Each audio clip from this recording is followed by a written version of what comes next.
Bonjour à tous, aujourd'hui je vais vous montrer quelques astuces et conseils pour bien réussir sa pizza. Alors déjà, première chose intéressante, venez voir. Ici vous voyez que j'ai des pâtons qui ont croûté. Alors ça c'est des choses qui arrivent si ça a été mal refermé éventuellement. C'est pas grave, il faut juste réhumidifier un tout petit peu. Voilà, sur les parties qui ont croûté. Vous pouvez éventuellement mettre un torchon humide à contact. Vous attendez 15-20 minutes à température ambiante et ça va disparaître. Ensuite, deuxième conseil, quand on cherche à enlever le pâton du bac. Très important, on délimite les contours du pâton. Et avec un coupe-patte, voilà, on sépare bien, comme ceci. Il ne faut plus que ça touche. On fait bien sûr attention à ne pas taper dans le pâton pour ne pas prendre de l'autre. Hop. Et maintenant, quand on passe la pelle en dessous, c'est important de ne pas y aller jusqu'au bout pour ne pas l'écraser. On la soulève délicatement. Ensuite, on passe le pâton en dessous d'un coup sec, on tire, on pose sur de la semoule d'un coup sec. Hop, comme ça. D'ailleurs, petite astuce pour ceux qui font des pizzas à la maison et qui n'ont pas des grands bacs comme celui-ci. Ce que vous faites, c'est que vous mettez un tout petit peu d'huile d'olive sur votre couvercle, vous placez votre pâton et vous refermez ensuite votre tupperware. Comme ça, au moment où votre pâton aura levé, vous enlevez tout simplement comme ceci et ce sera très facile à enlever. Ok, maintenant pour étaler, soyez sûr déjà d'avoir une surface propre et sèche. On utilise de la semoule remoulue, la semoule à rimancinata. On recouvre également de semoule. Si vous ne trouvez pas cette référence particulière, avec de la semoule extra fine, ça marche aussi. Mais il faut être sûr de bien l'enlever parce que sinon ça peut être un petit peu abrasif en bouche après. Maintenant, pour étaler une pizza à la main, c'est pas si compliqué. N'utilisez pas le rouleau. Si votre pâte elle est trop ferme, c'est peut-être qu'elle est soit trop froide, soit pas assez fermentée. Je rappelle, une bonne pâte à pizza, en général, on dit qu'il faut au moins 24 heures de repos. C'est la base. Alors maintenant, pour essayer d'avoir ce qu'on appelle une corniche, on va délimiter le tour comme ceci. Bon, normalement, on ne le fait pas, mais si vous êtes amateur, vous pouvez commencer à délimiter comme ceci le tour. Voilà. Et vous vous interdisez de toucher cette partie. Alors, les doigts en croix, on appuie de bas en haut, tout simplement. On va jusqu'au bout, toujours sans toucher notre rebord. On la retourne et on recommence. Cette fois-ci, on peut un petit peu élargir le mouvement. Ok. On peut le refaire autant de fois que nécessaire. Normalement, en 3 mouvements, c'est bien assez. Et vous voyez, on voit que ma corniche, elle commence déjà à bien se dessiner. Si votre pâte, elle est trop rêche et comme dans cette technique, ça ne suffit pas, vous pouvez faire ce qui s'appelle la technique du DJ. On ressemoule un petit peu, une main qui tient, l'autre qui creuse, et on va tourner la pizza sans la déchirer et sans la tordre. Vraiment, on l'accompagne comme ceci, ça s'appelle la technique du DJ parce que ça ressemble un petit peu au DJ qui est sur ses platines. Et vous voyez, on tire et on tourne. Comme ça, on fait tous les tours de la pizza. Vous pouvez même vous aider du rebord du plan de travail en laissant pendre de 2-3 cm lorsque vous faites cette technique. Comme ça, il y a un petit peu de semoule qui tombe. Et puis la gravité, elle vous aide un petit peu à étaler la pizza. Une chose horrible sur une pizza, c'est quand la pizza elle est sèche et qu'on l'a trop semoulée. Pour ce faire, on pose une main à plat de l'autre côté de la pizza. On prend la pâte et on la place sur le dos de la main, comme ceci. L'autre main va rejoindre sous la pizza. On va soulever. Attention, quand vous soulevez la pizza, important de ne pas jouer les poings comme ça, ni de tendre les doigts, montrer les pouces. On n'a pas de bijoux, voilà, c'est les mains à plat. On les tient bien rondes comme ça, comme si on tenait un ballon. Donc ça donne ça, hop. Et puis on laisse tomber gentiment la semoule comme ceci. Voilà.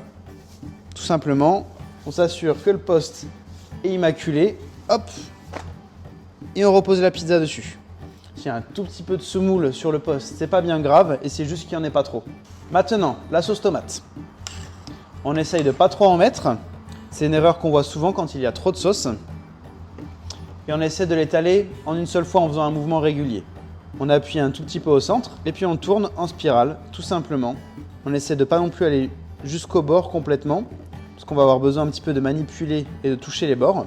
Maintenant que vous avez étalé votre pâton et qu'il y a la sauce tomate, il est important de se dépêcher. Donc il faut avoir tous ces ingrédients à proximité, parce que plus le temps va passer, plus l'eau présente dans la sauce tomate va traverser ma pâte et risque d'accrocher au poste. C'est pour ça que parfois vous pouvez avoir un petit peu de mal à la mettre sur la pelle. Alors sans plus attendre, la mozza. Pareil, je conseille d'utiliser de la mozzarella fior di latte, dans laquelle il n'y aura pas eu d'ajout d'amidon.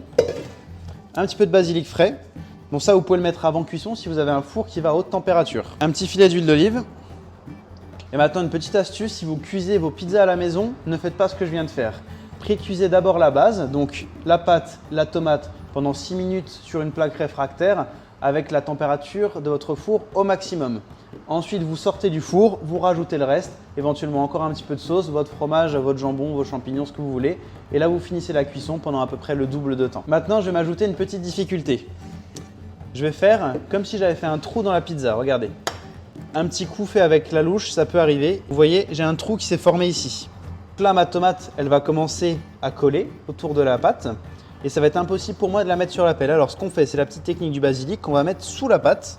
Hop, comme ceci. On remet un petit peu de fromage dessus. Et ça va fusionner ensemble et ça va colmater notre trou. Voilà, c'est un petit peu une technique à l'arrache, mais ça marche vraiment. Mettre sur la pelle, c'est pas si compliqué. On met un tout petit peu de semoule pour s'assurer qu'elle est sèche. Voilà, vous pouvez en mettre un peu plus si vous êtes débutant, que vous voulez un petit peu de sécurité. Et je vais faire très attention à mon trou qui est ici. Donc je place les 3 doigts inférieurs sous la pâte et l'index au-dessus. Comme ça, ça tient ma pizza. Allez, maintenant, je la prends tout doucement et je me rappelle qu'ici j'ai un trou. 3 doigts inférieurs, les index qui tiennent, on tire. Et là, je vais tirer très peu. Voilà, je m'assure qu'il y a toujours ma feuille de basilic qui est en place. Et sans plus attendre, ça part au four. Donc pour partir au four, je vais placer ma pizza tout au fond et je vais tirer d'un coup sec. On cherche vraiment le point de chaleur le plus important du four. Si vous êtes avec un four à bois, si vous avez une flamme vivante, il ne faut surtout pas coller votre pizza près du feu. Bon, par contre, il faut être très délicat avec cette pizza. Vu qu'on lui a fait un petit tour avec le basilic, il faut essayer de ne pas être trop agressif. Autre conseil, justement, quand vous prenez votre pizza au four, n'y allez pas d'un coup comme ça. Essayez de partir sur les côtés, voilà, pour la prendre gentiment. Ok, ça sort. Voilà notre belle pizza margherita. Bon, elle a quand même un tout petit trou. Ça, c'est parce que j'ai un peu trop pris mon temps pour vous l'expliquer. Donc pour une bonne margherita, c'est important de la finir quand même avec quelques petites feuilles de basilic frais. Surtout si vous n'en avez pas mis avant cuisson. Bon là, il n'y a pas de quantité limite pour le basilic, vous pouvez y aller à volonté. On peut même nourrir la corniche avec un petit peu d'huile d'olive. Comme ça, on va tout manger. Et maintenant, pour les premiers qui regarderaient des vidéos de cette chaîne, je vais vous expliquer pourquoi on coupe au ciseau et pas à la roulette ce type de pizza. Et ben, c'est tout simplement pour voir le travail de fermentation qu'on a fait dans cette pâte. Regardez, avec les ciseaux, contrairement à la roulette où on écraserait la croûte. Et ben là, voilà, avec tout l'alvéolage ici, on voit vraiment ce travail de fermentation qu'on a fait. Voilà, qui est un petit peu gage du fait que cette pizza est très digeste et a bien reposé. Cette vidéo ne serait pas complète si jamais je finissais pas par une petite dégustation quand même. Aussi, une autre chose qui montre que votre pizza a été bien cuite, c'est qu'elle se tienne un minimum. Quand c'est comme ça, c'est un petit peu moelleux, ça va encore. Il faut juste pas que quand vous preniez une part, il y ait tout qui coule. Sur ce style de pizza, voilà, vraiment napolitaine contemporaine, on a une pâte très hydratée. C'est normal qu'elle soit pas aussi dure et croustillante qu'une pizza classique. C'est parti. On n'a pas un métier facile. Merci d'avoir regardé cette vidéo jusqu'au bout. N'hésitez pas à lâcher un like ou à vous abonner si vous avez appris quelque chose. Et si vous voulez en apprendre plus sur la pizza, n'hésitez pas à suivre ma masterclass. Toutes les infos sont en description. Merci à tous. Je vous dis ciao.